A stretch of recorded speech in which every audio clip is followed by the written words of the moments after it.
હજીરાથી ઘોઘા જવા માટે અમારી વાટે હતું અમારું શિપ. અહીંથી દેખાડું ને હજીરાથી એક ઘોઘાથી અમારું કેટલું ગામ આખું છે ને તમે ધ્યાનથી સાંભળજો કે અમારી પાસે એક અલંગ આવ્યું છે.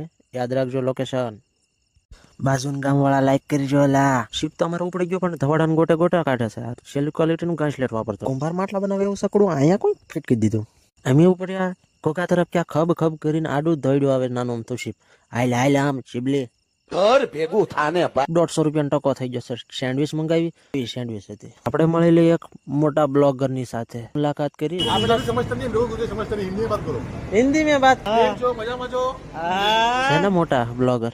ફાઇનલી આપણે પગી ગયા. ત્યાં આવું શિપ દેખાય. તમે પણ ક્યારેક આવો. રોડ તો નવો જ બનાવી નાખ્યો લાગે હે ભાઈ. આપણે તો ગાડી ધાંકવામાં ધ્યાન રાખવાનું છે ભાઈ, તોય સોલાઈ જાવ નકર. પગી તો ગયા. મારી વાડી કેવી છે ખાલી જોઈ લેજો. વાડી તમારું ઘર છે પાછું. ચેનલમાં આપણો ફૂલ વિડીયો આવી જશે. અમારો થઈ જશે તોલો ને તમે કરી લો ફોલો.